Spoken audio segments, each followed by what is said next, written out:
മുല്ലപ്പള്ളിയുടെ കോൺഗ്രസും Franco bishop അല്ലാതാകുന്ന Jalandhar രൂപതയും ഇത് രണ്ടുമാണ് ഇന്ന് ന്യൂസ് ആൻഡ് വ്യൂസ് പരിശോധിക്കുന്നത്. ഏറ്റവും ആദ്യം ചർച്ച ചെയ്യുക മുല്ലപ്പള്ളി നയിക്കുന്ന കേരളത്തിലെ കോൺഗ്രസ് ഏത് രൂപത്തിൽ ഇനി മുന്നോട്ട് പോകും എന്നതാണ്.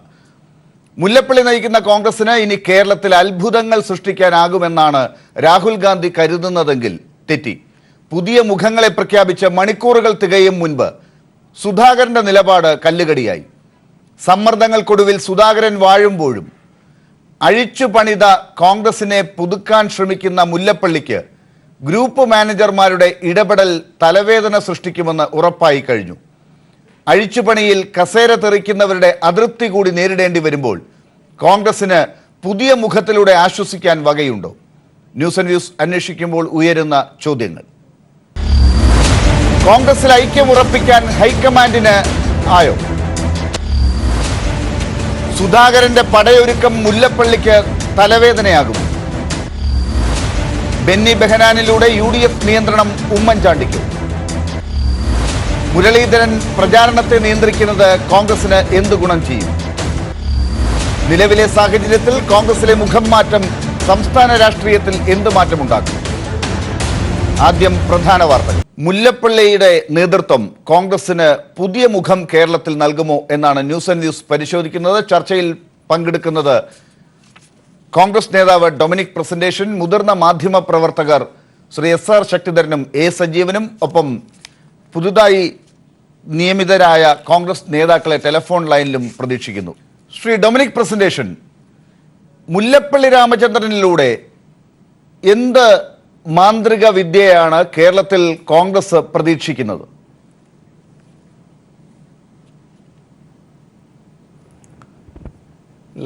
വാക്കും മാന്ത്രിക വിദ്യ എന്ന് ഉദ്ദേശിച്ചത് എനിക്കറിയില്ല എന്താണെന്നുള്ളത്.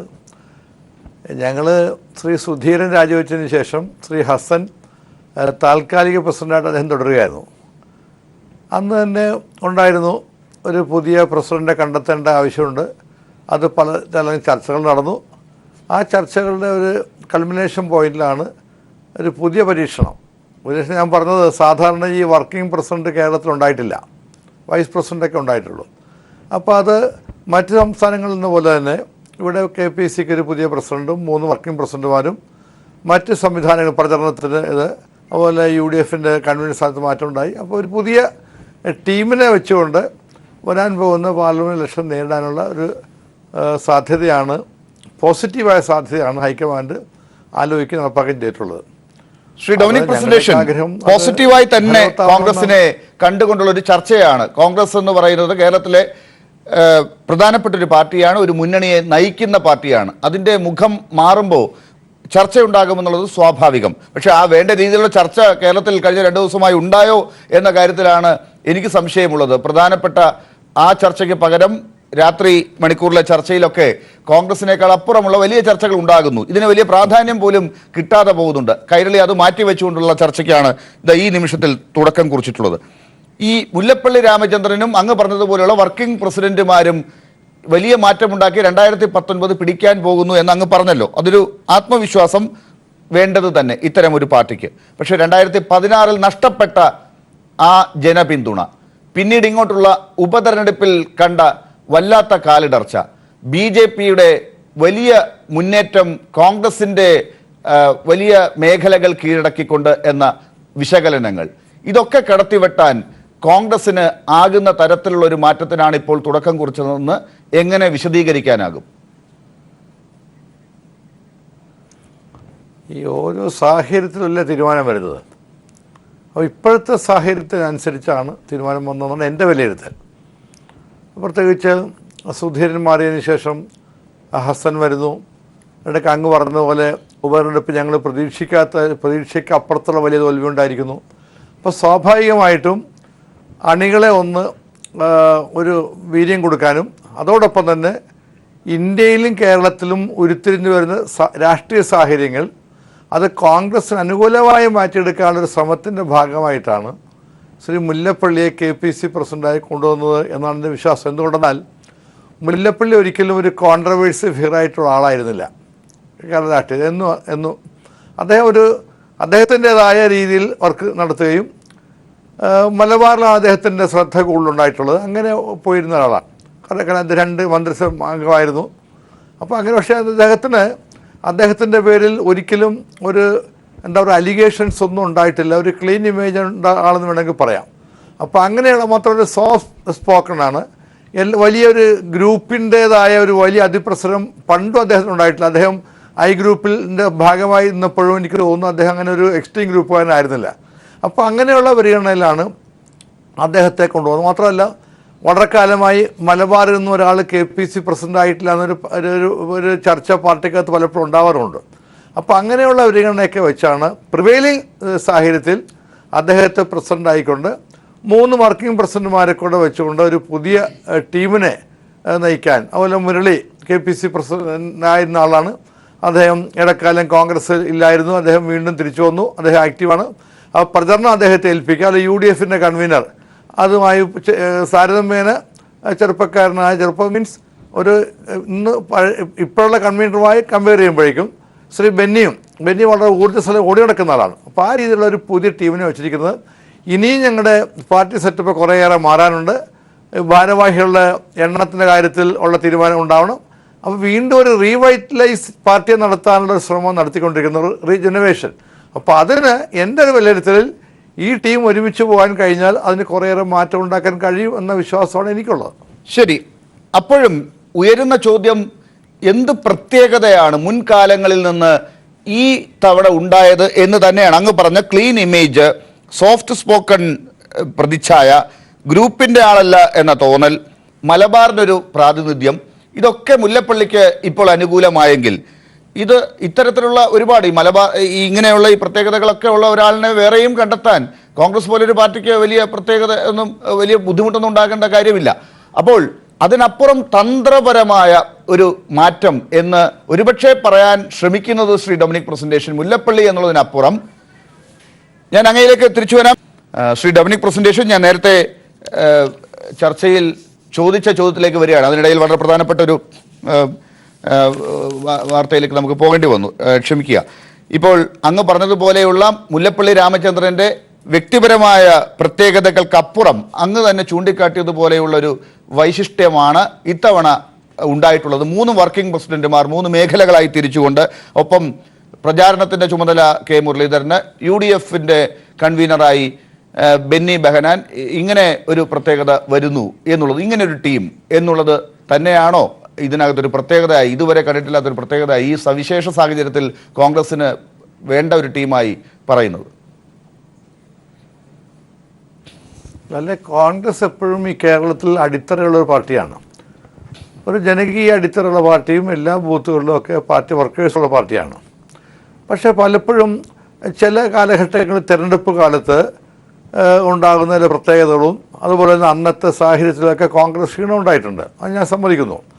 അത് ഞങ്ങൾ റിവൈവ് ചെയ്യാനുള്ളൊരു ശ്രമം നടത്തിക്കൊണ്ടിരിക്കുകയാണ്. അതിൻ്റെ പാർട്ടായിട്ടാണ്. അതൊരു ഇലക്ഷനല്ലോ. പണ്ട് ഞാൻ കോളേജിൽ പഠിക്കുന്ന സ്കൂളിൽ പഠിക്കുന്ന കാലത്ത് കേട്ടിട്ടുണ്ട് PT ചാക്കോയും KC അബ്രഹാം മാഷായിട്ട് ഇലക്ഷൻ ലാസ്റ്റ് നടന്നത്.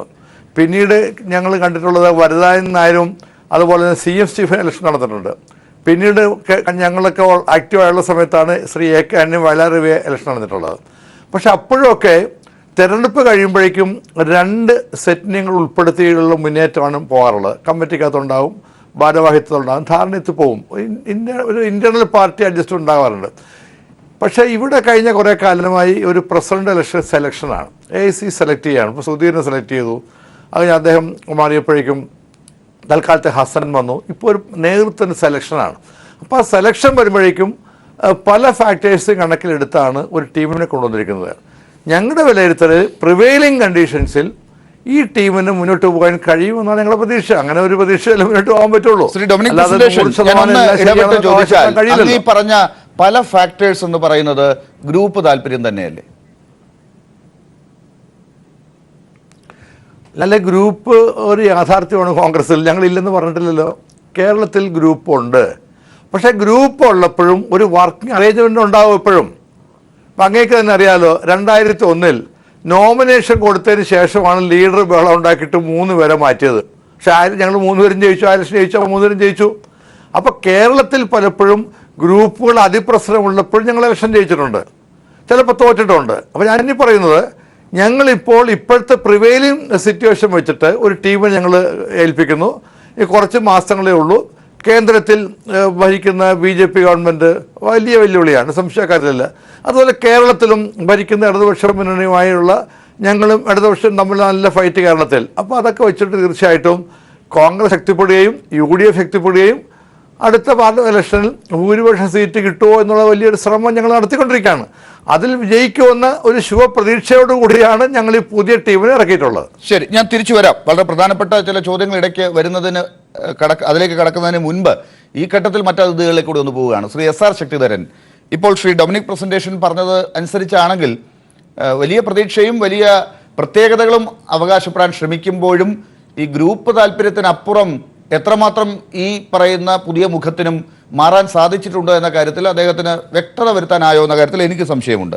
അപ്പോൾ കോൺഗ്രസ് ഈ രീതിയിലാണ് മാറിയതെങ്കിൽ ഇടതുപക്ഷത്തെയും വലിയ വെല്ലുവിളിയായ BJPയെയും കേരളത്തിൽ നിന്ന് തുടച്ചു നീക്കിയ ഒരു മാറ്റത്തിന് ഈ കോൺഗ്രസിന് ആയുസ്സുണ്ട് എന്ന് കരുതാനാകുമോ? പൂർണ്ണമായും അങ്ങനെ കരുതാൻ നമുക്ക് കഴിയില്ല. ഇപ്പോൾ മറ്റേ ഡൊമിനിക്കിൻ്റെ വരികളിൽ നിന്നും വാക്കുകളിൽ നിന്നും തന്നെ നമുക്ക് വായിച്ചെടുക്കാവുന്നതാണ്. ഗ്രൂപ്പ് അതിനകത്തൊരു യാഥാർത്ഥ്യമാണ്. ആ ഗ്രൂപ്പിൻ്റെ അതിപ്രസരം അതിനകത്ത് ഉണ്ടാവും. അവരുടെ കേന്ദ്ര നേതൃത്വം ഏതെല്ലാം തരത്തിൽ സമവാക്യമുണ്ടാക്കിയ ഒരു നേതൃത്വത്തെ പ്രതിഷ്ഠിച്ചാലും ആ നേതൃത്വത്തിന് അധികകാലം ഗ്രൂപ്പ് സമ്മർദ്ദങ്ങളെ അതിജീവിച്ചുകൊണ്ട് ഈ പാർട്ടിക്കകത്ത് നിൽക്കാൻ കഴിയില്ല എന്നുള്ളതിൻ്റെ ജീവിക്കുന്ന ഉദാഹരണമാണ് VM സുധീരൻ. VM സുധീരനെ മറ്റേ AICCയുടെ നൂലിൽ കെട്ടി ഇറക്കിയപ്പോൾ അദ്ദേഹം ഒരു ഗ്രൂപ്പിൻ്റെ ആളായിരുന്നില്ല. അദ്ദേഹം എല്ലാവരാലും സമ്മതനായ, ഇപ്പോൾ ഇവിടെ ഡൊമിനിക്ക് ചൂണ്ടിക്കാണിച്ചതുപോലെ മുല്ലപ്പള്ളിയേക്കാൾ സ്വീകാര്യനായ ഒരു കോൺഗ്രസ് നേതാവ് എന്നുള്ള നിലയിലാണ് രാഹുൽ ഗാന്ധി അദ്ദേഹത്തെ KPCC പ്രസിഡൻ്റായി അവരോധിച്ചത്. അവസാനം അദ്ദേഹത്തിന് എന്ത് സംഭവിച്ചു എന്നുള്ളത് നമ്മളെല്ലാവരും കണ്ടറിഞ്ഞതാണ്. അതിനുശേഷം 1.5 വർഷക്കാലം ഒരു സമവാക്യം ഉണ്ടാക്കാനായിട്ട് ഒരു താൽക്കാലിക പ്രസിഡന്റിനെയും വെച്ച് ഈ പാർട്ടിക്ക് മുന്നോട്ട് പോകേണ്ടി വന്നു എന്ന് പറഞ്ഞാൽ അതിനകത്ത് കാര്യങ്ങളെല്ലാം ശുഭമായി കഴിഞ്ഞു. അതിൻ്റെ അടിസ്ഥാനത്തിലാണ് ഇന്നത്തെ പ്രിവെയിലിംഗ് സിറ്റുവേഷനിൽ ഇത്തരത്തിലുള്ളൊരു നേതൃത്വ വൃന്ദത്തെ AICC ഇങ്ങോട്ടേക്ക് നിയോഗിച്ചിരിക്കുന്നത് എന്നുള്ള ആത്മവിശ്വാസം ഒരു പാർട്ടി എന്നുള്ള നിലയിൽ അവർ പുലർത്തേണ്ടതാണ്. അത് പുലർത്തുന്നതിൽ അവരെ കുറ്റം പറയാൻ സാധിക്കില്ല. പക്ഷേ അതിനകത്തെ തീയും പുകയും കെടും എന്ന് നമുക്കൊന്നും വിശ്വസിക്കാൻ കഴിയില്ല. ഇനിയിപ്പോൾ സീറ്റ് വിഭജനം വരുമ്പോഴായിരിക്കും അതിൻ്റെ വേറൊരു ഘട്ടം നമ്മൾ കാണാൻ പോകുന്നത്. എന്തായാലും ശരി, കോൺഗ്രസിനെ സംബന്ധിച്ചിടത്തോളം ഇവിടെ ഇപ്പം നിങ്ങളുടെ ഇതിനകത്ത് എഴുതി കാണിക്കുന്നത് പോലെ ജാതി മത വിഭാഗീയത എല്ലാം കൂടി യോജിപ്പിച്ചുകൊണ്ടുള്ള ഒരു സമീകരണമാണ് നടന്നിട്ടുള്ളത് എന്ന് ആരോപണത്തിനകത്ത് എഴുതി കാണിക്കുന്നുണ്ട്. അതാണ് ഏതാണ്ട് സംഭവിച്ചിരിക്കുന്നത്. ആ കാര്യങ്ങളുടെ വിശദാംശങ്ങളിലേക്കൊന്നും പോകാൻ ഞാൻ ആഗ്രഹിക്കുന്നില്ല. അതുപോലെ തന്നെ സുധാകരനെ സംബന്ധിച്ചിടത്തോളം സുധാകരൻ ഇന്നലെ രാത്രി ചരട് പൊട്ടിച്ചതാണ്. അപ്പോഴേക്കും പിന്നെ വേറെ ആളുകളൊക്കെ ഇടപെട്ട് അദ്ദേഹം സുധാകരനെക്കുറിച്ച് ഒരുപാട് ആക്ഷേപങ്ങൾ കോൺഗ്രസിനകത്തുള്ളവരും പുറത്തുള്ളവരും പ്രചരിപ്പിക്കുക. ചിലപ്പോൾ അത് അസത്യമായിരുന്നിരിക്കാം. അതൊക്കെ നമ്മൾ കേട്ടുകൊണ്ടിരുന്നതാണ്. അവസാനം ഇപ്പോൾ സുധാകരൻ പറഞ്ഞിരിക്കുന്നത് ഇന്ദുലോകയില്ലെങ്കിൽ വേണ്ട ജോലിക്കാരി മതി എന്നുള്ള ഒരവസ്ഥയിലേക്ക് അദ്ദേഹം വർക്കിംഗ് പ്രസിഡൻ്റായിട്ട് മാറി. അത്രയും അദ്ദേഹത്തിന് നല്ലത് എന്ന് മാത്രമേ ഞാൻ പറയൂ. ശരി, അപ്പോൾ ശ്രീ A സജീവൻ, ഈ കാര്യത്തിൽ എന്തുകൊണ്ട് ഈ മുല്ലപ്പള്ളിയുടെ പ്രഖ്യാപനത്തിന് ഇത്ര വൈകി എന്നുള്ളതും നമുക്കറിയാം. ഏറ്റവും കൂടുതൽ ശ്രീ K സുധാകരൻ്റെ അതൃപ്തി എന്നുള്ളത് തന്നെ കാര്യങ്ങൾ എന്തുകൊണ്ടാണ് ഇത്രയും വലിച്ചു നീട്ടിയത് എന്നത് വ്യക്തമാക്കുന്നതാണ്. പിന്നെ ഈ പറഞ്ഞ ഗ്രൂപ്പ് ഘടകങ്ങൾക്കപ്പുറം ജാതി മത ഘടകങ്ങൾ കൂടി പരിഗണനയ്ക്കെടുത്തു എന്നും ഒരു പൊതു ഫീലിംഗ് ഉണ്ട്. അതിനെ പോസിറ്റീവായി വേണമെങ്കിൽ ശ്രീ ഡൊമിനിക് പ്രസന്റേഷൻ പറയുകയും ചെയ്യും. എല്ലാവരെയും ഒരുമിച്ച് കൂട്ടി കൊണ്ടുവരാൻ വേണ്ടി ശ്രമിക്കുന്നു, മുകളിൽ നിന്ന് കെട്ടിയിറക്കുമ്പോഴും ആ രീതിയിൽ തന്നെ വേണമെങ്കിൽ കൊണ്ടുവരുന്നു എന്ന്. പക്ഷേ അതിനേക്കാൾ വലിയ ഗ്രൂപ്പിൻ്റെ പ്രാതിനിധ്യം ഇവിടെ വരുത്താൻ ശ്രമിച്ചത് മുല്ലപ്പള്ളി ഇന്ന് മാധ്യമങ്ങളോട് പറഞ്ഞതിൽ ഗ്രൂപ്പുകൾക്ക് പ്രസക്തിയില്ല ഇനി അങ്ങോട്ട് എന്ന് പറഞ്ഞതിന് ഘടകവിരുദ്ധമായിട്ടുള്ള കാര്യമല്ലേ? എന്തെങ്കിലും മാജിക് എന്ന വാക്ക് തന്നെ വീണ്ടും ഉപയോഗിക്കുകയാണ്, മാന്ത്രികത എന്ന വാക്ക്. അത് ശ്രീ ഡൊമിനിക് പ്രസന്റേഷൻ അതിശയത്തോടു കൂടിയാണ് എടുത്തതെങ്കിലും അങ്ങനെ നടക്കുമെന്ന് അങ്ങ് കരുതുന്നുണ്ടോ ശ്രീ സജീവൻ?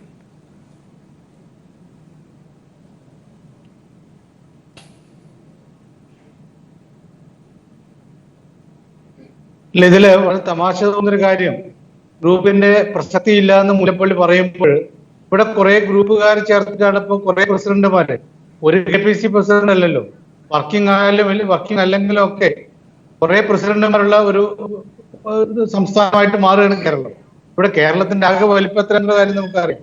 ഈ പ്രസിഡന്റുമാരെല്ലാവരും കൂടി എവിടെയാണ് പ്രവർത്തിക്കുക? കാരണം ഒരു പ്രസിഡന്റ് 3 വർക്കിംഗ് പ്രസിഡന്റുമാരും, അത് കൂടാതെ സാധാരണ പ്രസിഡന്റ് ഉൾപ്പെടെയുള്ള ആളുകൾക്കുള്ള പ്രധാനപ്പെട്ട ചുമതല എന്ന് പറയുന്നത് ഇവിടെ ഈ പാർട്ടിയെ തെരഞ്ഞെടുപ്പിന് സജ്ജമാക്കലാണ്.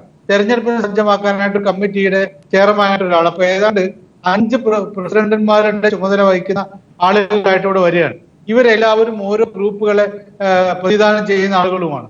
അപ്പൊ പലപ്പോഴും ഈ സുധാകരൻ ഐ ഗ്രൂപ്പിന്റെ ആളാണെങ്കിൽ മുരളി വേറൊരു ഐ ഗ്രൂപ്പിന്റെ ആളാണ്. അങ്ങനെ ഓരോ ഐ ഗ്രൂപ്പിന് ഓരോ ആളുകൾ എന്നുള്ള എനിക്ക് അങ്ങനെ വേറെയുണ്ട്. എ ഗ്രൂപ്പിന്റെ പ്രതിനിധി കൊടുക്കുന്ന സുരേഷ് ഉണ്ട്. അങ്ങനെ പലതുമുണ്ട്. അപ്പൊ ഇത് ഇവിടെ ഒരു പ്രധാനപ്പെട്ട പ്രശ്നം, കോൺഗ്രസിനകത്ത് ഐക്യം, ഈ ഒത്തുപിടിച്ചാൽ മലയും പോലും എന്ന ഈ സിദ്ധാന്തം വേണമെങ്കിൽ ഇവിടെ പറയാം. ഇവിടെ ഒത്തുപിടിക്കുകയാണെങ്കിലൊക്കെ മല കൊണ്ടുവരാൻ പറ്റും. പക്ഷേ ഇവിടെയുള്ള പ്രശ്നം എന്താണെന്ന് വെച്ചാൽ ആദ്യം തന്നെ ഇത് സംബന്ധിച്ചൊരു പ്രതികരണം വന്നത് സുധാകരന്റെ ഭാഗത്ത്. പിന്നീട് സുധാകരൻ മാറ്റി പറഞ്ഞ കാര്യം എല്ലാവർക്കും അറിയാം.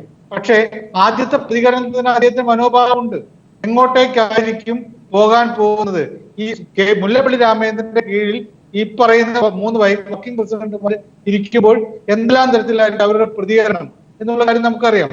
ഇതിനേക്കാൾ കുറെ കൂടി നല്ല രീതിയിൽ തന്നെ നേരത്തെ എസ് പറഞ്ഞ പോലെ ഇവിടെ VM സുധീരൻ വരുമ്പോ ഹൈക്കമാൻഡ് കർക്കശമായിട്ട് ഒറ്റ പ്രസിഡന്റിനെ വെച്ചു, ബാക്കി വൈസ് പ്രസിഡന്റുമാരെ വെച്ചിട്ടുള്ളത്. അപ്പൊ അങ്ങനെ വന്നപ്പോഴും ഈ അവിടെ ആദ്യം എല്ലാവരും ഞങ്ങൾ അതിന്റെ കൂടെ ഒത്തുപോകുന്നു, ഇനി ഇവിടെ ഗ്രൂപ്പ് പ്രശ്നം ഒന്നും ഉണ്ടാവില്ല എന്നൊക്കെ പറഞ്ഞു. പക്ഷെ ദിവസങ്ങൾക്കുള്ളിൽ ഇതേ ആളുകൾ, ഭാരവാഹികൾ, വൈസ് പ്രസിഡന്റുമാർ ഉൾപ്പെടെയുള്ള ആളുകൾ പ്രസിഡന്റിനെതിരെ തിരിയുന്ന നമ്മൾ കണ്ടു.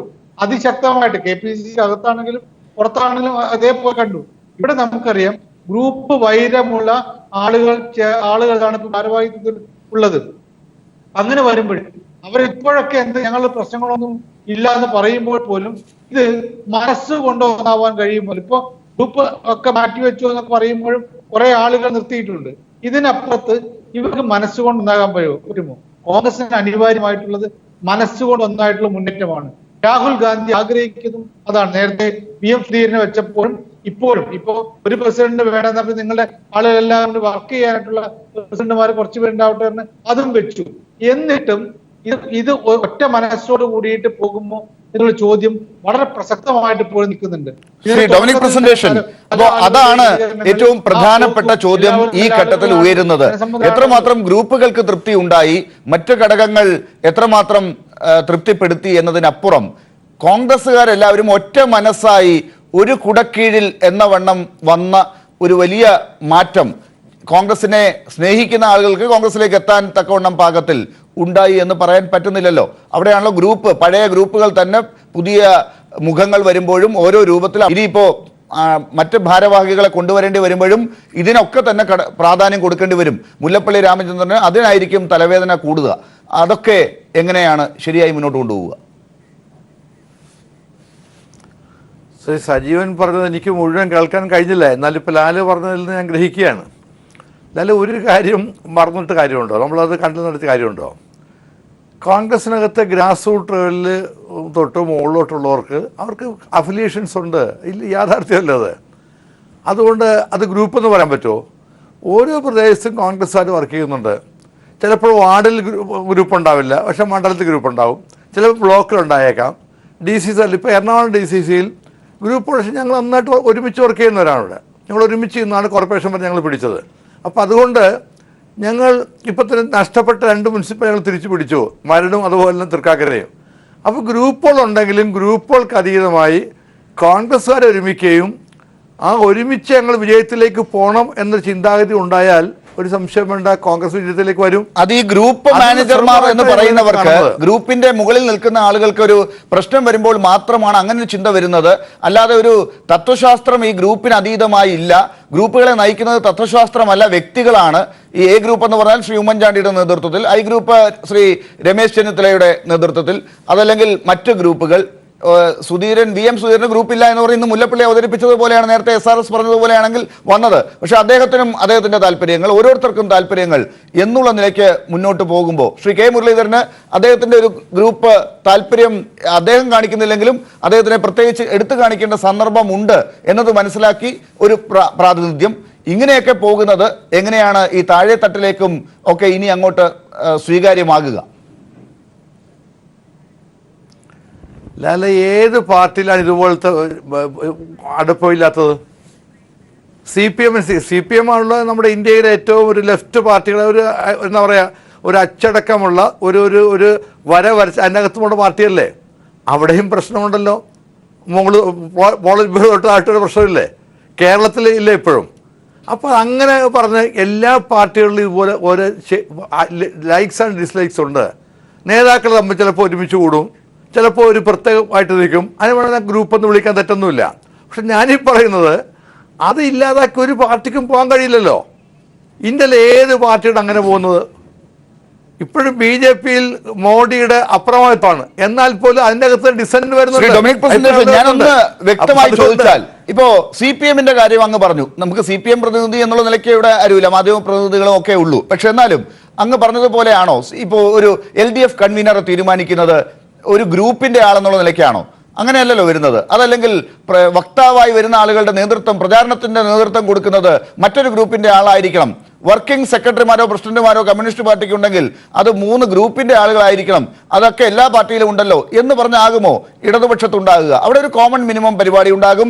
അങ്ങ് പറഞ്ഞ തരത്തിൽ നമുക്ക് ആഴ്ന്നിറങ്ങി നോക്കിയാൽ അവിടെ ഇവിടെയൊക്കെ എന്തെങ്കിലും കാണാൻ ശ്രമിക്കുന്നത് അക്കാദമിക് താല്പര്യത്തിന്റെ പുറത്ത് മാത്രമാകും. അങ്ങനെയല്ലല്ലോ കോൺഗ്രസിന് ഇത്രയും കാലം പ്രശ്നങ്ങൾ ഉണ്ടായത്. കോൺഗ്രസിൽ ഇതുവരെ കേട്ട ചീത്തപ്പേര് അത് എങ്ങനെയാണ് മാറിയിട്ടുള്ളതെന്നാണ് ഇപ്പോൾ പറയുക? അല്ല, അങ്ങനെ പറഞ്ഞിട്ട് കാര്യമില്ലല്ലോ. ഇപ്പം നിങ്ങൾ ചർച്ച ചെയ്ത് കോൺഗ്രസ് എല്ലാം ഗ്രൂപ്പുണ്ടെന്ന് ഞാൻ പറഞ്ഞല്ലോ. ഗ്രൂപ്പുണ്ട്. ഇപ്പം എന്നെ ഒരു സ്ഥാനത്ത് വന്നാൽ എനിക്ക് എൻ്റെ ഗ്രൂപ്പുള്ള ആളാണ്, അതുകൊണ്ട് ഞാൻ മോശക്കാരാണെന്നുണ്ടോ? ഗ്രൂപ്പുള്ളവരെല്ലാവരും മോശക്കാരല്ലല്ലോ, മിടുക്കന്മാരെല്ലാവരും ഉള്ളത്.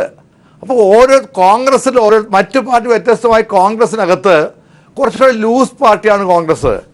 പലപ്പോഴും ഐഡിയോളജി ഉള്ളപ്പോൾ തന്നെ അതിനപ്പുറം കുറെ ലൂസാണ്, ആർക്കും എന്തും പറയാം. പക്ഷേ ഇടയ്ക്ക് ഞങ്ങൾ കൺട്രോൾ ഉണ്ടാക്കും. അങ്ങനെയുള്ള ഒരു ലിബറൽ ജനാധിപത്യം വളരെ ഉള്ള പാർട്ടിയാണ് കോൺഗ്രസ്. ചാനലിൽ പോയിരുന്ന ഓരോരുത്തരും ഓരോന്ന് പറയാറുണ്ട്. അപ്പം അങ്ങനെയുള്ളൊരു വിശാലമായ ഒരു കുറച്ചത് ഒരു മോണോലിറ്റിക് രീതിയിൽ പോകാൻ കഴിയാത്ത പാർട്ടിയാണ് കോൺഗ്രസ്. പക്ഷെ അങ്ങനെ ഒരു മനോഭാവത്തോടു കൂടി അതുകൊണ്ട് തന്നെ BJP-യെയും ഇടതുപക്ഷത്തെയും ഇനി അങ്ങനെ തോൽപ്പിച്ച് ജനങ്ങളെല്ലാം അങ്ങ് മനസ്സിലാക്കിക്കോളും.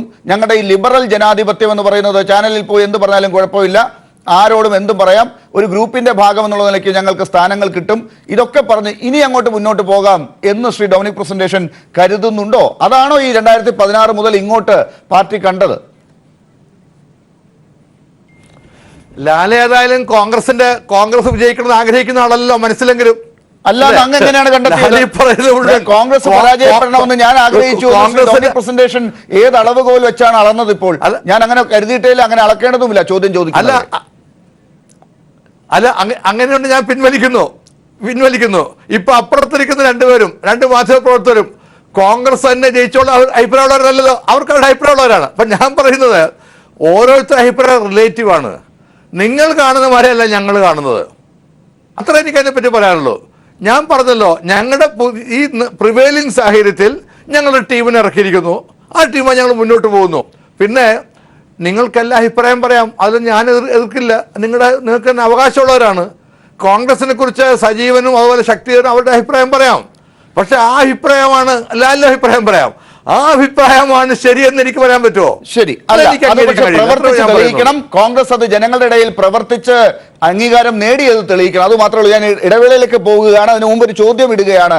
ശ്രീ A. സജീവൻ, ശ്രീ SR ശക്തിധരൻ, മറ്റതിഥികൾ ടെലിഫോണിലും വരുമല്ലോ. അപ്പോൾ ഈ ചോദ്യം ഇതാണ്. ഇപ്പോൾ ശ്രീ ഡൊമിനിക് പ്രസന്റേഷൻ പറഞ്ഞതുപോലെ മറ്റുള്ളവർക്കൊക്കെ ഈ എതിർക്കുന്ന ചോദ്യങ്ങൾ ചോദിക്കുന്നവർക്ക് കോൺഗ്രസ് തോൽക്കണമെന്ന താല്പര്യമുള്ളവരാണ്. ഞാൻ അത് എതിർത്തപ്പോൾ എന്നെ മാറ്റി നിർത്തി. ശ്രീ SRSനും ശ്രീ സജീവനും കോൺഗ്രസ് തോൽക്കണമെന്ന താല്പര്യമുള്ളത് കൊണ്ടാണ് ചോദ്യങ്ങൾ ഉന്നയിക്കുന്നത്. അത് തന്നെയാണോ ഈ ചോദ്യങ്ങളുടെ അടിസ്ഥാനം? ഇടവേളയ്ക്ക് ശേഷം Muharram day special programs powered by Gulf Gate hair fixing. ഇനി കഷണ്ടിയോട് പറയൂ goodbye. Gulf Gate hair fixing, no compromise in quality. Mall of Travancore news today. बात जरूरी, ध्यान से सुनना, ध्यान से सुनना, ध्यान से सुनना। 6 महीने के शिशु को दूध के साथ साथ पौष्टिक खाना भी चाहिए, जैसे गाढ़ी दाल के साथ चावल, हरी सब्जियां, खिचड़ी, पीले और नारंगी फल और सब्जियां, दही, घी और तेल। शुरू में 3 से 4 चम्मच खिलाएं, धीरे धीरे मात्रा बढ़ाएं। 7 से 8 महीने के बच्चे को 2 कटोरी, 9 से 11 महीने के बच्चे को 3 कटोरी और 12 से 24 महीने के बच्चे को 4 से 5 कटोरी खिलाएं। सही पोषण देश रोशन, नहीं रहे कहीं कुपोषण. ಹೊರಡಾತರು ಚುಬರುಗಳಾಕ ಆಪ್ಕೊಲೆ ಅಡ್ವಾನ್ಸ್ ನಿಮ್ ಕವಚಂ ಚಾರ್ತಾ ഖര ഏതും മായ്ക്കാം. സ്റ്റെയിൻ ഗാർഡുള്ള പുതിയ ആപ്കൊലൈറ്റ് അഡ്വാൻസ്ഡ്. സുന്ദരം, സുരക്ഷിതം, സ്വതന്ത്രം. Prime time brought to you by Seat Tire. Seat Mileage X3, the 1 lakh kilometer tire.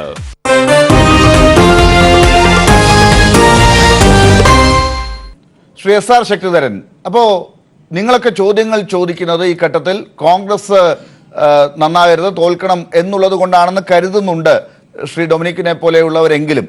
ഈ കോൺഗ്രസിനകത്ത് ഇപ്പോൾ നേതൃത്വത്തിലേക്ക് വരുന്നവർക്ക് ഈ നിങ്ങൾ എതിർത്താലും ഈ ജനങ്ങളുടെ അംഗീകാരം നേടി മുന്നോട്ട് പോകാം എന്ന് തന്നെയാണ് അവരുടെ വിശ്വാസം. അത് പുറത്തേക്ക് പറയാനാകുന്നില്ലെങ്കിലും. അല്ല, അവരങ്ങനെ വിശ്വസിക്കണം. അങ്ങനെ വിശ്വസിച്ചില്ല പിന്നെ അവർ എന്തിനാ കോൺഗ്രസ്സുകാരാണ്? അവർക്ക് അവരുടേതായിട്ടുള്ള പാർട്ടിയുടേതായിട്ടുള്ള ഒരു മുഖം അവർക്കുണ്ട്. ആ മുഖം ജനങ്ങളുടെ മുമ്പിൽ നന്നാക്കി കാണിക്കണം എന്നവർക്ക് താല്പര്യമുണ്ടെങ്കിൽ അവർ ചെയ്യണം. അതല്ലെങ്കിൽ അതൊരു കാലത്ത് നന്നാവില്ല എന്ന് വിശ്വസിക്കുന്ന കൂട്ടത്തിൽപ്പെട്ട ഒരാളാണ് ഞാൻ. കാരണം ഈ രാജ്യത്ത് എനിക്കൊക്കെ ഓർമ്മ വെക്കുന്ന കാലത്ത് കോൺഗ്രസ് അല്ലാതെ വേറെ ഒരു രാഷ്ട്രീയ പ്രസ്ഥാനവും ഉണ്ടായിരുന്നില്ല. അങ്ങനെയുള്ളൊരവസ്ഥയിൽ നിന്ന് ഇന്ന് ഈ ദുരവസ്ഥയിലേക്ക് ആ പാർട്ടിയെ കൊണ്ട് ചെന്നെത്തിച്ചതിൻ്റെ പിന്നിൽ ഇവരുടെ ഈ ഏകാധിപത്യ പ്രവണതയാണ്. ഇവരുടെ നേതാവ് തീരുമാനിക്കട്ടെ അണികളെ, അല്ലെങ്കിൽ സംഘടന മുന്നോട്ട് കൊണ്ടുപോകുന്നവരെ എന്നുള്ള അവരുടെ ഈ തരത്തിലുള്ള ഒരു തീരുമാനമാണ് കോൺഗ്രസിനെ ഇന്ന് ഇത്രയേറെ ശോഷിപ്പിച്ചിട്ടുള്ളതെന്ന് വിശ്വസിക്കുന്ന ഒരു രാഷ്ട്രീയക്കാരനാണ്. അതിൽ നിന്ന് മാറാൻ കഴിയാത്തിടത്തോളം കാലം ഇനിയും കോൺഗ്രസിന് രക്ഷപ്പെടാൻ കഴിയും എന്ന് കരുതുന്നവനുമല്ല ഞാൻ. പക്ഷേ ശ്രീ മുല്ലപ്പള്ളി രാമചന്ദ്രൻ ഈ വ്യത്യസ്ത ഇമേജുമായി വരുന്നു എന്ന് ശ്രീ ഡൊമിനിക് പ്രസന്റേഷൻ പറയുന്നു. ഡൊമിനിക് പ്രസന്റേഷൻ പറയുന്നതല്ലേ. ഇപ്പോൾ എനിക്ക് വ്യത്യസ്ത ഇമേജ് ഉണ്ട്, ഡൊമിനിക്കിന് വ്യത്യസ്ത ഇമേജ് ഉണ്ടെന്നൊക്കെ വെറുതെ ഇരുന്ന് പറയാമെന്നല്ലാതെ അവനവനുള്ള ഇമേജ് മാറുമോ? എനിക്കറിയില്ല. പക്ഷേ ശ്രീ ഡൊമിനിക് പ്രസന്റേഷൻ അത് പറയുമ്പോൾ ശ്രീ വി എം സുധീരനുമായും എം എം ഹസനുമായും അതിന് മുമ്പുണ്ടായിരുന്നവരുമായിട്ടായിരിക്കും താരതമ്യം ചെയ്യുന്നത്. അപ്പോൾ ക്ലീൻ ഇമേജ് ആണ്, സോഫ്റ്റ് സ്പോക്കൺ ആണ്, ഗ്രൂപ്പിന്റെ ആളല്ല, മലബാറിന്റെ ആളാണ്. അതൊന്നുമല്ല ഇവിടുത്തെ പ്രധാന പ്രശ്നം. ഇവിടുത്തെ പ്രധാന പ്രശ്നം ഇവിടെ പലരും സൂചിപ്പിക്കുന്നത് പോലെ ഇവർക്ക് ഈ ഇവരുടെ ഗ്രൂപ്പിസത്തിൽ നിന്ന് ഒന്ന് ഒഴിഞ്ഞു നിന്ന് സംഘടനയെ ഒറ്റക്കെട്ടാക്കി മുന്നോട്ട് കൊണ്ടുപോകാൻ പറ്റുമോ ഇല്ലയോ എന്നുള്ളതാണ് ചോദ്യം. അവർ എന്ത് ജനാധിപത്യം വേണമെങ്കിലും അവരുടെ പാർട്ടിക്കകത്ത് നടപ്പാക്കിക്കോട്ടെ, അതിലൊന്നും നമുക്ക് യാതൊരു തർക്കവുമില്ല. ഈ ജനാധിപത്യത്തിൻ്റെ എല്ലാം പിന്നിൽ ഓരോരോ നിക്ഷിപ്ത താല്പര്യങ്ങളാണ് ആ പാർട്ടിയെ മുന്നോട്ട് നയിക്കുന്നതെന്നാണ് ആ പാർട്ടിയെ നോക്കി നിന്ന് കണ്ടിട്ടുള്ള ഒരാളെന്നുള്ളതിൽ. ശരി, അപ്പോൾ ശ്രീ എ സജീവൻ, ഈ കാര്യത്തിൽ നിക്ഷിപ്ത താല്പര്യം ചോദ്യങ്ങൾ ചോദിക്കുന്നവർക്കും ഉണ്ടോ എന്നാണ് ശ്രീ ഡൊമിനിക് പ്രസന്റേഷന്റെ സംശയം. ഒരു കാര്യം കൂടി ഞാൻ ചോദിച്ചോട്ടെ. ഇപ്പോൾ കോഴിക്കോട്ട് ഇന്നലെ രാത്രിക്ക് ശേഷം ചില പോസ്റ്ററുകൾ ഇറങ്ങിയിട്ടുണ്ട്. അങ്ങ് ഇപ്പോൾ ഉള്ള സ്ഥലത്താണ്, അതുകൊണ്ടാണ് ഞാനത് പറയുന്നത്. അവിടെ മുല്ലപ്പള്ളിക്ക് എതിരായിട്ടാണ് ആ പോസ്റ്ററുകളൊക്കെ സംസാരിക്കുന്നതും. ഏത് ഗ്രൂപ്പാണ് അങ്ങനെയാണെങ്കിൽ മുല്ലപ്പള്ളിക്കെതിരെ? അതോ ഇനി ഇടതുപക്ഷത്തിന്റെ തലയിൽ വെച്ച് കെട്ടേണ്ടി വരുമോ? ഇവിടെ ഡൊമിനിക് പറയുന്നതനുസരിച്ച് മറ്റുള്ളവർ മുഴുവൻ എന്ത് യാഥാർത്ഥ്യം പറയുമ്പോഴോ അല്ലെങ്കിൽ വസ്തുതകൾ പറയുമ്പോഴൊക്കെ കോൺഗ്രസ് വിരുദ്ധരാണ് എന്ന് പറയുന്നതിൽ അത് അദ്ദേഹത്തിന്റെ രാഷ്ട്രീയ താല്പര്യമായിരിക്കാം. അത് പറയുന്നതിൽ തെറ്റൊന്നുമില്ല, അതിനെ കുറ്റപ്പെടുത്തുന്നില്ല. പക്ഷേ ഞാനൊരു കാര്യം ചോദിക്കട്ടെ. കഴിഞ്ഞ തവണ വി എം സുധീരനെ രാഹുൽ ഗാന്ധി വളരെ ആത്മാർത്ഥമായിട്ടാണല്ലോ ഇവിടെ KPCC പ്രസിഡന്റ് ആക്കിയത്. കോൺഗ്രസിനകത്ത് അദ്ദേഹം പറഞ്ഞ വാക്കുകൾ ഞാൻ ഇപ്പോഴും ഓർക്കുന്നു. കോൺഗ്രസിനകത്ത് ഇനി ഗ്രൂപ്പ് വേണ്ട, കോൺഗ്രസ് പാർട്ടി മതി, അതുകൊണ്ട് ഗ്രൂപ്പ് രഹിതമായിട്ടുള്ള ഒരു കാലഘട്ടത്തിലേക്ക് പോകണമെന്ന് പറഞ്ഞുകൊണ്ടാണ് ഇവിടെ V M Sudheeran KPCC president ആക്കിയത്. ഇവർ രണ്ട് ഗ്രൂപ്പുകാരും വളരെ അതിരൂക്ഷമായിട്ട് ചേർത്തിട്ട് പോലും രാഹുൽ ഗാന്ധി ഒരു തരത്തിലും വിട്ടുവീഴ്ചയില്ലാതെ നടപ്പാക്കി. അത് കഴിഞ്ഞ് അന്ന് മുതൽ തന്നെ വി എം സുധീരനെതിരെയുള്ള നീക്കം നടന്നിരുന്നല്ലോ. ആ സുധീരനെ പിന്നീട് പറയുകയും ചെയ്തു. അത് കഴിഞ്ഞ ഒരു ഘട്ടത്തിൽ നിയമസഭാ തെരഞ്ഞെടുപ്പിന്റെ ഘട്ടം വന്നപ്പോൾ രാഹുൽ ഗാന്ധി പറഞ്ഞു, നിങ്ങൾ തൽക്കാലം ഗ്രൂപ്പ് പോരാട്ടം നിർത്ത്, എന്നിട്ട് ഈ തൽക്കാലം ഇതൊന്ന് ജയിപ്പിച്ചു തരൂ, ഇവിടെ ഈ സംസ്ഥാനം നിങ്ങൾക്കൊന്ന് ഭരിക്കാനുള്ള അവസരം ഉണ്ടാക്കി തരൂ എന്ന് പറഞ്ഞിട്ടും പരസ്പരം ഗ്രൂപ്പ് വെച്ച് പോരാട്ടം നടത്തിയുള്ള ആളുകളാണല്ലോ. അപ്പൊ ഇതൊന്നും മറ്റുള്ള ആള് CPM മറ്റേതെങ്കിലും പാർട്ടിയോ അല്ലെങ്കിൽ SRSO എ സജീവനോ ഒന്നുമല്ലല്ലോ, ലാലൊന്നുമല്ലല്ലോ ഇത് ചെയ്തിട്ടുള്ളത്. ഇത് കോൺഗ്രസുകാർ തന്നെയാണ് പരസ്പരം പാര വെച്ചുകൊണ്ട് തകർക്കുന്നത്. ഇപ്പൊ താങ്കൾ നേരത്തെ പറഞ്ഞ പോലെ ഒരാളെ KPCC പ്രസിഡന്റ് ആക്കി എന്ന് പ്രഖ്യാപിച്ച് തീരുന്നതിന് മുമ്പേ പോസ്റ്ററുകൾ ഇറങ്ങുന്നു. അതിന് മുമ്പേ തന്നെ വരാൻ സാധ്യതയുണ്ട് എന്ന് പറഞ്ഞിട്ട് തിരുവനന്തപുരത്ത് മറ്റൊക്കെ മുല്ലപ്പള്ളിക്കെതിരെ അപ്പോഴും പോസ്റ്റർ ഇറങ്ങിയിരുന്നല്ലോ. ഈ പോസ്റ്ററുകൾ ഇറക്കുന്നതൊന്നും CPM മറ്റേതെങ്കിലും പാർട്ടിയോ അല്ലല്ലോ, ഞങ്ങളെപ്പോലുള്ള ആളുകളൊന്നും അല്ലല്ലോ. ഇത് കോൺഗ്രസിനകത്ത് ഈ ഒരു പ്രശ്നമാണ്. അത് പരിഹരിച്ചിട്ട് നിങ്ങളിപ്പോ വിചാരിക്കുന്നത് പഴയ പോലെ ഇപ്പൊ LDF ഭരിക്കുന്ന അടുത്ത തവണത്തെ തെരഞ്ഞെടുപ്പ് ഞങ്ങൾക്ക് അനുകൂലമാകുമെന്ന് പണ്ടൊക്കെ നമുക്ക് തീരുമാനിക്കാം.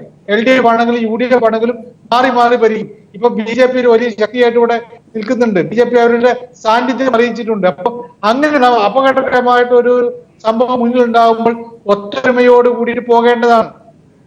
അവിടെ പോലെ അതുണ്ടാവുന്നില്ല. ഈ പോസ്റ്റർ ഇറങ്ങിയത് കൂടാതെ ഈ പലരുടെയും പ്രതികരണം, ആദ്യത്തെ ഈ വർക്കിംഗ് പ്രസിഡന്റുമാരിൽ ഒരാളായിട്ടുള്ള K. സുധാകരന്റെ ആദ്യത്തെ പ്രതികരണം എന്തായിരുന്നു? പിന്നീട് ആരൊക്കെയോ മയപ്പെടുത്തിയിട്ടാണ് അദ്ദേഹം സ്വഭാവം മാറ്റിയത്. ഞാനിതാ ഗോതയിൽ ഇറങ്ങിക്കഴിഞ്ഞു, ഇനി എല്ലാവരും കൂടി എന്റെ പിന്നാലെ വരും എന്നൊക്കെ പറഞ്ഞിട്ട് അദ്ദേഹം പറഞ്ഞത്.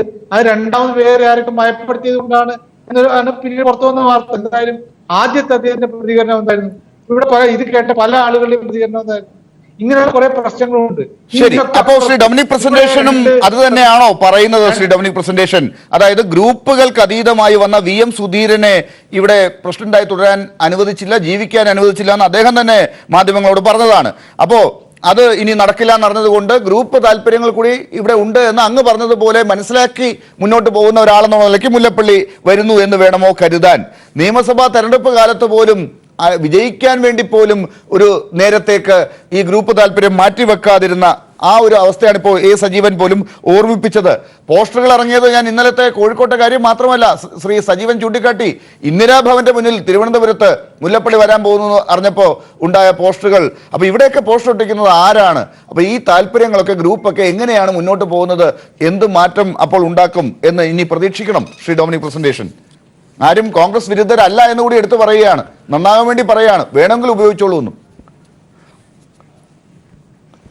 ഗ്രൂപ്പ് താല്പര്യം ഞാൻ ചോദിക്കട്ടെ. ഇപ്പോൾ എറണാകുളത്ത് നിങ്ങൾ തന്നെ TV കാണിച്ചതാണ്. ഒരു ശവപ്പെട്ടി മാണി സാറിന് സീറ്റ് കൊടുത്തതിനായിട്ടൊരു ശവപ്പെട്ടി കൊണ്ട് വെച്ചത്. ഞങ്ങൾ പിടിച്ചല്ലോ, ആളെ പിടിച്ചല്ലോ. 3 പിള്ളേരെ ചെയ്തത്. ആ 3 പേരും വ്യത്യസ്ത ഗ്രൂപ്പുകാരാണ്. ഒരു കൗൺസിലർ ഉണ്ടായിരുന്നു കോതകുളത്തെ, ഞങ്ങൾ ആളെ പിടിച്ചു. 3 പേരാണ്, 2 കേസുകാരും വേറെ ആളെ ചെയ്തത്. അപ്പോൾ ഇത് അതിൻ്റെ പേര് ആരും ഗ്രൂപ്പുകാർ ജയിച്ചല്ലോ, അവരങ്ങനെ വെച്ചു.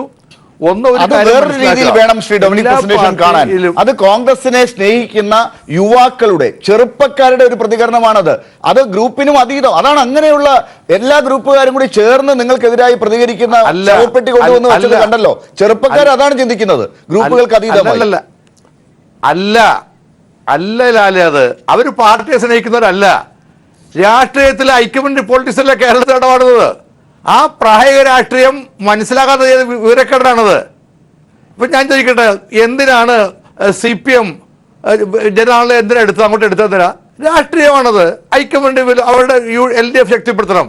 അപ്പോൾ ഓരോ മുന്നണിയും ഓരോ കാര്യം ചെയ്യുന്നത് അങ്ങനെ വേണ്ടിയാണ്. അതിന് വികലമായി കണ്ട് ഈ സോഷ്യൽ മീഡിയാസിന്റെ സ്വാധീനമൊക്കെ വെച്ച് അങ്ങനെ ചെയ്യുന്നത് പാർട്ടി വിരുദ്ധതയാണ്. അത് ഗ്രൂപ്പിന്റെ അതിപ്രസരമൊന്നുമല്ല. അത് അവരുടെ പാർട്ടിയോടുള്ള സ്നേഹമല്ല. അത് പാർട്ടിയോടുള്ള അവർ പാർട്ടി എന്ന് അവർക്ക് അറിയാത്തതുകൊണ്ടാണ് അവിടെ നടപടി എടുത്തത്. ഞാനീ പറഞ്ഞത് ഇവിടെ സുധീരൻ്റെ കാര്യം പറഞ്ഞു, ഞാൻ അതിലേക്ക് പോകുന്നില്ല. ഒരു കാര്യം കേരളത്തിലെ കോൺഗ്രസിന് ആര് നയിച്ചാൽ ഒരു കാര്യം തൊട്ട് മതിയാവൂ. കോൺഗ്രസ് താഴെ വരെ റൂട്ടുള്ളൊരു പാർട്ടിയാണ്. അപ്പം അവിടെയുള്ള ചില സെറ്റപ്പൊക്കെ ഉണ്ട്. ആ യാഥാർത്ഥ്യം അറിഞ്ഞ് മുന്നോട്ട് കൊണ്ടുപോയാൽ കോൺഗ്രസ് വിജയത്തിലേക്ക് നയിക്കാൻ കഴിയും. അത് ശ്രീ മുല്ലപ്പള്ളിക്കും പുതിയ ടീമിനും ഉണ്ടായിട്ടുണ്ടാവും എൻ്റെ വിശ്വാസം. അതനുസരിച്ച് തന്നെ ടീമാണ് വന്നിരിക്കുന്നത് എന്നാണ് എൻ്റെ വിലയിരുത്തൽ. ശ്രീ ഡൊമിനിക് പ്രസന്റേഷൻ, ആ വിലയിരുത്തൽ കുറച്ച് കാണുന്നില്ല. പക്ഷെ ആ വിലയിരുത്തൽ എത്രത്തോളം ഏത് സാഹചര്യത്തിലാണ് പ്രയോഗിക്കുന്നത് എന്നുള്ളത് നോക്കണമല്ലോ. അവിടെയാണ് ഇപ്പോൾ ചൂണ്ടിക്കാട്ടിയ അപ്പുറത്ത് പഴയതുപോലെ LDF UDF മാറി മാറി വരുന്ന ഒരു സാഹചര്യം എന്നതിനപ്പുറമുള്ളൊരു ഘട്ടമുണ്ട്. ഇടതുപക്ഷം ഈ വോട്ടിംഗ് പാറ്റേണിനെ ഒക്കെ അതിശയിപ്പിക്കുന്ന രീതിയിൽ ഒരു ഉപതെരഞ്ഞെടുപ്പിൽ കാഴ്ചവെച്ചത് നമ്മൾ കണ്ടു. BJPയുടെ ഇവിടുത്തെ സാന്നിധ്യം ചൂണ്ടിക്കാട്ടുന്നുണ്ട്. ചെറുപ്പക്കാർ അതൃപ്തരായ കോൺഗ്രസിൽ അവർ എങ്ങോട്ടേക്കാണ് പോകുന്നത് എന്നുള്ളത് ഒരു കാഴ്ച. മറ്റൊന്ന്, K. സുധാകരൻ ഇന്നലെ വൈകുന്നേരം കാണിച്ചത് എന്താണ്? വർക്കിംഗ് പ്രസിഡന്റാണ് ഇപ്പോൾ, അദ്ദേഹം അതിലേക്കാണ് പോകുന്നത്. ഈ പ്രഖ്യാപനം വന്നപ്പോൾ അദ്ദേഹം എന്താണ് എടുത്ത് ഉയർത്തിയ കാർഡ് എന്നുള്ളത് കണ്ടല്ലോ. അതെന്ത് സൂചനയാണ്? അപ്പൊ ഇതൊക്കെ ഈ പാർട്ടിക്ക് എത്രത്തോളം ഗുണം ചെയ്യും? അതൊക്കെ ക്ഷമിച്ചു പോകുന്ന തന്ത്രം, ഇതാണ് ലിബറൽ ജനാധിപത്യ രീതി എന്ന് വിശദീകരിച്ച് പോയാൽ മതിയോ ശ്രീ ഡൊമിനിക് പ്രസന്റേഷൻ? ലാലിന് പിന്നെ എന്ത് വേണമെന്ന് ഇപ്പൊ ലാല് കോൺഗ്രസ് നയിക്കുന്ന ആളാണ്. ഞങ്ങൾ എന്ത് വേണം? നാളെ സുധാകരനെ പുറത്താക്കണോ? ഒന്ന് പറഞ്ഞതാ. അപ്പൊ നിങ്ങളൊക്കെ ഞാൻ പറഞ്ഞത് ഇത്രയേ ഉള്ളൂ. ഇതൊരു ഒരു പാർട്ടിയിൽ വരാൻ പാടില്ല, ഇതുപോലെ ഒരു സാഹചര്യത്തെ നേരിടുന്ന ഒരു പാർട്ടിയിൽ വരാൻ പാടില്ല. അദ്ദേഹത്തെ പുറത്താക്കണമെന്ന് ഞാൻ പറയില്ല. പക്ഷെ കെ സുധാകരൻ പുറത്തു പോയാൽ പാർട്ടി ഇല്ലാതാകുന്നു എന്ന് കരുതുന്ന കോൺഗ്രസ്, അത് തന്നെയാണ് കോൺഗ്രസിന്റെ ഇപ്പോഴത്തെ അവസ്ഥ എന്ന് മനസ്സിലാക്കി വെല്ലുവിളി ഉയർത്തുന്ന കെ സുധാകരൻ. ഇതാണ് കോൺഗ്രസിന്റെ ഇപ്പോഴത്തെ അവസ്ഥ. ഒരു കാര്യം പറഞ്ഞത്, സുധാകരൻ വെല്ലുവിളി ഉയർത്തിയിട്ടില്ല. ഇന്നലെ അദ്ദേഹം എന്താണ് പറഞ്ഞത്?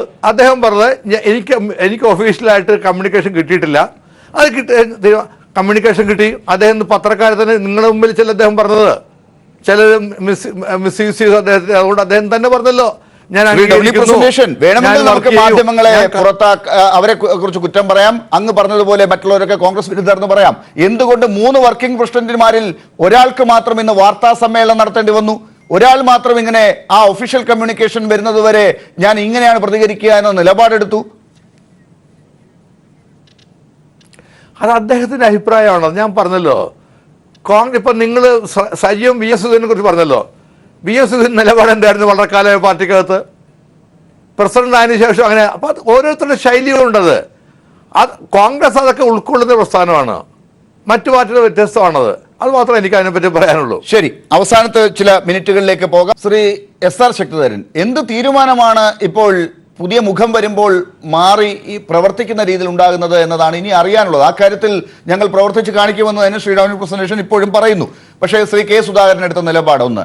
ശ്രീ MI ഷാനവാസ് പറഞ്ഞതായി ഞാൻ കേട്ടത് പാർലമെന്ററി രംഗത്ത് ഞാൻ തുടരും എന്നാണ്. അതൊരു പക്ഷേ ഇപ്പോൾ തുടരുന്നതിനെ കുറിച്ചൊക്കെ ആകാം. അതായത് പാർലമെന്ററി രംഗത്ത് നിന്നും മാറിക്കൊണ്ടൊരു ചിന്ത പലർക്കും കോൺഗ്രസിൽ ഉണ്ടാകാൻ സാധ്യതയില്ല. അത് കോൺഗ്രസ് പാർട്ടിയുടെ ലിബറൽ ജനാധിപത്യത്തിന്റെ മറ്റൊരു മുഖമായി ശ്രീ ഡൊമിനിക് പ്രസന്റേഷൻ കാണുകയും ചെയ്യും. പക്ഷേ ഇപ്പോഴത്തെ നിലയ്ക്ക് ഇനി വരാൻ പോകുന്ന 2019 വെല്ലുവിളി അതാണ്. ആരൊക്കെയാണ് സ്ഥാനാർത്ഥികളാകുക, ഈ ഭാരവാഹികളാകുന്നവർ ആരൊക്കെ ആയിരിക്കണം, ഇങ്ങനെയുള്ള കാര്യങ്ങളൊക്കെ വരുമ്പോൾ കോൺഗ്രസിന് പഴയ ചിത്രങ്ങൾ വീണ്ടും മാധ്യമങ്ങൾക്ക് മുമ്പിൽ കാഴ്ചവെക്കേണ്ടി വരുമെന്ന് താങ്കൾ കരുതുന്നുണ്ടോ? അതോ മാറുമോ? അത് ഇല്ല, ആ ക്യാരക്ടറിൽ നിന്നും മാറാനായിട്ട് കോൺഗ്രസിന് കഴിയുന്നൊരു ചട്ടക്കൂടല്ല അതിൻ്റേത്. ആ ചട്ടക്കൂട് എന്താണെന്നുള്ളത് ഞാനിപ്പോൾ വളരെ വിശദമായൊന്നും പറയാൻ ഉദ്ദേശിക്കുന്നില്ല. പക്ഷേ ഇപ്പോൾ എടുത്തിട്ടുള്ള പ്രസിഡൻറ്റും 2 വർക്കിംഗ് പ്രസിഡൻറ്റുമാരും MP-മാരാണ്, നിലവിൽ MP-മാരാണ്. ഒരാൾ MP ആയി മത്സരിച്ച് തോറ്റുപോയ ആളാണ് എന്ന് പറഞ്ഞാൽ അടുത്ത തെരഞ്ഞെടുപ്പിലും ഇവർ മത്സര രംഗത്തേക്ക് വരാൻ താല്പര്യമുള്ളവരാണ്. ഇപ്പോൾ ഇവിടെ ലാല് ചൂണ്ടിക്കാണിച്ചതുപോലെ ഷാനവാസ് പറഞ്ഞിരിക്കുന്നു, എനിക്ക് മറ്റേ പാർലമെൻ്ററി രംഗത്ത് എൻ്റെ അഭിരുചി ഇപ്പോഴും അവസാനിച്ചിട്ടില്ല. ഒന്നുകിൽ കോൺഗ്രസിന് തീർച്ചയായും മൂർച്ചയും വേണം. ഒരു നേതാവിനെ എത്ര പ്രാവശ്യം MLA ആക്കും, എത്ര പ്രാവശ്യം MP ആക്കും എന്നുള്ളതിനെയൊക്കെ സംബന്ധിച്ച് ഒരു തീർച്ചയും മൂർച്ചയും ഉണ്ടെങ്കിൽ മാത്രമേ ഈ വക കാര്യങ്ങൾ ഒരു പാർട്ടിക്ക് മുന്നോട്ട് പോകാൻ കഴിയൂ. അല്ലെങ്കിൽ നിങ്ങൾക്ക് നിങ്ങളുടെ ലിബറൽ ജനാധിപത്യവുമായി മുന്നോട്ട് പോകാം, ആരും അതിനെതിരല്ല. അത് പക്ഷേ ഒരു പാർട്ടി എന്നുള്ള നിലയിൽ നിങ്ങളെ മുന്നോട്ട് നയിക്കുന്ന ഒരു സമീപനമല്ല. അത് ഇത്രയും കാലത്തെ അനുഭവങ്ങളിൽ നിന്ന് മനസ്സിലാക്കാൻ കഴിയാത്ത ഒരു കേഡർ പാർട്ടി എന്ന് അവർ പറയുമെങ്കിലും, കേഡർ പാർട്ടി എന്ന് പരസ്യമായി പറയാറില്ല, ആ രീതിയിലേക്കാണ് ഞങ്ങൾ പോകുന്നത് എന്നുള്ള ഭാവേന ഈ രീതിയിൽ അഴകുഴമ്പനായി മുന്നോട്ട് പോയാൽ ഇനിയും ഇതേ പ്രത്യാഘാതങ്ങൾ തന്നെയായിരിക്കും ആ പാർട്ടിക്കകത്തുണ്ടാകുക. ഗ്രൂപ്പ് വഴക്കിൽ നിന്നും മോചനം നേടാനായിട്ട് കഴിയില്ല. ഇപ്പം നൽകിയിട്ടുള്ള നിയമനങ്ങൾ ഓരോന്നും എടുത്ത് പരിശോധിച്ച് നോക്കിയാൽ അതിനകത്ത് ഈ പറഞ്ഞ എല്ലാ ഘടകങ്ങളും പതിയിരിക്കുന്നുണ്ട് എന്നുള്ള കാര്യം. ശ്രീ A സജീവൻ, അപ്പോൾ താങ്കളും എങ്ങനെയാണ് വിലയിരുത്തുക ആ കാര്യത്തെ? മാറിയ മുഖം കോൺഗ്രസിന്റെ പ്രവർത്തനത്തിൽ മാറ്റങ്ങൾ ഉണ്ടാക്കുമെന്ന് അവർ തെളിയിക്കട്ടെ, പക്ഷേ അതിനുള്ള സാധ്യത എത്രത്തോളമാണ്? സാധ്യതയാണ് നമ്മൾ ചിന്തിക്കുന്നത്. പ്രസാർസ് പറഞ്ഞ പോലെ പാർട്ടിക്ക് ഒരു പ്രസിഡന്റിനെ കൊണ്ട് മാത്രം പാർട്ടിയുടെ മുഖം രക്ഷിക്കാൻ കഴിയില്ല, പാർട്ടിയെ വീണ്ടും പുനർജീവിപ്പിക്കാൻ കഴിയില്ല എന്ന് തോന്നിയിട്ട് ആകണമല്ല 3 വർക്കിംഗ് പ്രസിഡന്റുമാരെ കൂടി വെച്ചത്. അതായത് പാർട്ടിയെ ഇനി മാറ്റിയെടുക്കാൻ വളരെ ശക്തമായ, വളരെ ആത്മാർത്ഥമായ പ്രവർത്തനം ആവശ്യമാണെന്ന് പറയുന്ന ഒരവസ്ഥ കൊണ്ടായിരിക്കും വെച്ചിട്ടുണ്ടാവുക. പക്ഷേ ഇവരിൽ പല ആളുകളും മത്സരിക്കുന്നത് ഈ 2019 തെരഞ്ഞെടുപ്പിൽ മത്സരിക്കാൻ പോവുകയാണെങ്കിൽ പിന്നീട് ആരാണ് പാർട്ടിയെ നയിക്കുക? അതൊരു വളരെ പ്രധാനപ്പെട്ട ചോദ്യമാണല്ലോ. മാത്രമല്ല ഇവിടെ തർക്കത്തിന്റെ കാര്യം വരാൻ പോകുന്നു. ഞാൻ ഇന്ന് കേട്ടത് ശരിയാണെങ്കിൽ മുല്ലപ്പള്ളി രാമചന്ദ്രൻ ഡൽഹിയിൽ പറഞ്ഞത് ഈ പ്രസിഡന്റും വർക്കിംഗ് പ്രസിഡന്റുമാരും മത്സരിക്കില്ല എന്ന രീതിയിലാണെന്നാണ് ഞാൻ കേട്ട വിവരം. അതാണെങ്കിൽ ഈ തർക്കം വരും. മത്സരിക്കേണ്ട ഭാരവാഹികൾ മത്സരിക്കേണ്ട എന്ന് പ്രസിഡന്റ് KPC പ്രസിഡന്റ് തീരുമാനിച്ചാൽ, അല്ല അദ്ദേഹം അങ്ങനെ അഭിപ്രായപ്പെട്ടാൽ അതിനനുകൂലമായിട്ട് AICC നിന്നാൽ ഇവിടെ തർക്കം വരും. തർക്കം വരാനുള്ള സാധ്യത വളരെ കൂടുതലാണ്.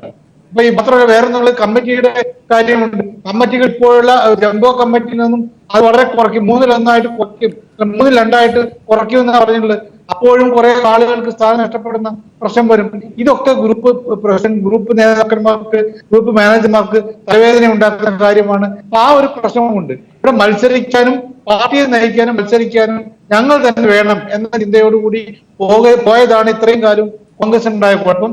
പാർട്ടിയെ നയിക്കാൻ വേണ്ടി കുറെ ആളുകൾ മാറി നിന്നാൽ മാത്രമേ ഈ പാർട്ടി രക്ഷപ്പെടുകയുള്ളൂ.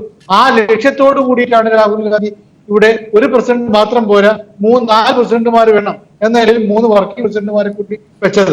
ശരി. അപ്പോൾ ശ്രീ ഡൊമിനിക് പ്രസന്റേഷൻ, 2019 ആരുടെ കരങ്ങൾക്കാണ് കോൺഗ്രസ് ശക്തി പകരേണ്ടത് എന്നതാണ് ചോദ്യമെങ്കിൽ അത് രാഹുൽ ഗാന്ധിയുടെ കാര്യം തന്നെയാണ്, സംശയിക്കേണ്ടതില്ല. മറ്റുള്ള എല്ലാവരുടെയും അല്ല, കോൺഗ്രസിന്റെ കാര്യം അത് തന്നെയാണ്. അപ്പോൾ രാഹുൽ ഗാന്ധിയുടെ തീരുമാനത്തിന് ശക്തി വരണം. ഇതാ ഇപ്പോൾ വന്ന ഈ മുഖങ്ങളിൽ സ്ത്രീകൾ എത്ര, ചെറുപ്പക്കാരെത്ര എന്നൊക്കെ ചോദിച്ചാൽ എവിടെ നിൽക്കും? ഗ്രൂപ്പിനേ ഉള്ളൂ എണ്ണം പറയാൻ. ഈ കോൺഗ്രസിന്റെ മറ്റ് പാർട്ടികളുടെ കാര്യം പറഞ്ഞതുകൊണ്ടാണ് ഞാൻ ഇങ്ങനെ ചോദിച്ചത്, ഈ പ്രാതിനിധ്യത്തെക്കുറിച്ച്. അതുപോലെ ആരൊക്കെ മത്സരിക്കും അടുത്ത തെരഞ്ഞെടുപ്പിൽ 2019 എന്നത് വലിയ ചോദ്യമാണ്. ഈ MP-മാരെ ഇരിക്കുന്നവർ ഇതിനകത്തുണ്ട്, പാർലമെന്ററി മോഹമുള്ളവരുണ്ട്. കൃത്യമായ തീരുമാനമുണ്ടോ എന്ന് ചോദിച്ചാൽ ഉണ്ടോ? ഉണ്ടാകുമോ അങ്ങനെ ഒരു തീരുമാനം? ഉണ്ടാകുമെങ്കിൽ അത് എവിടെയാണ് ഉണ്ടാകുക? KPCC ഓഫീസിലാണോ തീരുമാനിക്കുക, അതോ ഗ്രൂപ്പ് മാനേജർമാരുടെ മുറിയിലാണോ എന്നാണ് ശ്രീ സജീവനും SRSഉം ചോദിക്കുന്നത്. SRSനോടൊരു കാര്യം ഓർപ്പിക്കുകയാണ്. SRS പറഞ്ഞൊരു കാര്യം, അത് എത്ര പ്രാവശ്യം MLA ആണ് MP ആണോ? ഇപ്പൊ CPM-ന്റെ സ്ഥിതി എടുത്ത് 6-ാം പ്രാവശ്യം MLA ആണ് CPM-ലുണ്ട്, 5-ാം പ്രാവശ്യം MLA CPM-ലുണ്ട്, 4-ാം പ്രാവശ്യം MLA ഉണ്ട്, 3 പ്രാവശ്യമായ നിരവധി പേരുണ്ട്, പേര് വേണേൽ പറയാം. അപ്പോൾ ഓരോ പാർട്ടിക്ക് ചിലപ്പോൾ വിജയ സാധ്യത നോക്കി ചിലപ്പോൾ ആളെ നിർത്തും. അതുകൊണ്ട് ഇത്ര ടൈം എന്നൊരു മാറ്റാൻ കഴിയില്ല. ചിലപ്പോൾ സാധ്യതയുള്ള ചിലപ്പോൾ 5-ാം നിർത്തി. ഇപ്പോൾ എറണാകുളത്തിലെ ശർമ്മ 6-ാം പ്രാവശ്യമല്ലേ, എന്തോ അദ്ദേഹം ജയിക്കുന്ന കണക്കൂട്ടി നിർത്തിയതാണ്. ഇപ്പൊ രാജഗോപുര 5-ാം പ്രാവശ്യമാണ്, വേറെ ആളും ജയിക്കില്ല എന്നുള്ള ശരിയായിരുന്നു. ഒരുപക്ഷെ കാര്യത്തിൽ കഴിഞ്ഞ തവണ 2-ൽ കൂടുതൽ തവണ മത്സരിച്ചവർ വേണ്ട എന്ന് തീരുമാനം എടുത്തിട്ടുണ്ടായിരുന്നു. ചില ആളുകളുടെ കാര്യത്തിൽ ഒറ്റപ്പെട്ട തീരുമാനങ്ങൾ വേണമെങ്കിൽ മാറ്റാം, അത് നിങ്ങൾക്ക് കൊടുക്കാം, മനസ്സിലാക്കാം. അതാണ് ഒറ്റപ്പെട്ടത് എന്ന വാക്ക് തന്നെ ഉണ്ടാക്കുന്ന അർത്ഥം. പക്ഷെ ഇതങ്ങനെയല്ല, ഒരു തീരുമാനമേ ഇല്ല, ആർക്കുമാകാം. അങ്ങനെയല്ല, ഞങ്ങൾക്ക് തീരുമാനമൊക്കെ ഉണ്ട്. ഇപ്പൊ കഴിഞ്ഞ സാധാരണ KPC ഇലക്ഷൻ മത്സരിക്കാറില്ല. ആകെ ഒരു എക്സംഷൻ കൊടുത്ത് ചെന്നിത്തലയ്ക്ക് അതിനുമുമ്പ് അദ്ദേഹം മത്സരിച്ചില്ല. അപ്പൊ അതുകൊണ്ട് KPC പ്രസിഡന്റുമാർ സാധാരണ മത്സരിക്കാറില്ല. ആന്യ ഉള്ളപ്പോഴാണ് അദ്ദേഹം മത്സരിച്ചിട്ടില്ല 77-ൽ. പിന്നെ ബൈ ഇലക്ഷനാണ് ജെയിംസ് വന്നത്.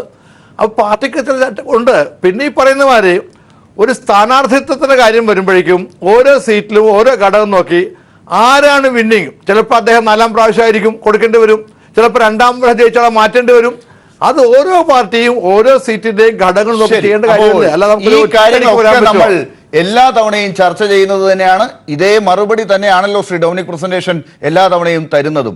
എന്ത് വ്യത്യാസം ശ്രീ മുല്ലപ്പള്ളി പ്രസിഡന്റ് ആകുന്നതോടെ, 3 വർക്കിംഗ് പ്രസിഡന്റുമാർ വന്നതോടെ എന്നതായിരുന്നു അന്വേഷിച്ചത്. പക്ഷേ ഉത്തരങ്ങൾ പഴയത് തന്നെ എന്ന പ്രതീതിയാണ് ഉണ്ടായത്. ഇനി പ്രവർത്തിച്ച് കാണിക്കുമ്പോൾ ബാക്കി ചോദിക്കാം. വളരെ നന്ദി ഈ ഘട്ടത്തിൽ ചർച്ചയിൽ ചേർന്നതിന് ശ്രീ ഡൊമിനിക് പ്രസന്റേഷൻ, ശ്രീ SR ശക്തിധരൻ, ശ്രീ A സജീവൻ. ഈ ഘട്ടത്തിൽ ഈ ചർച്ചയോട് അവസാനിക്കും.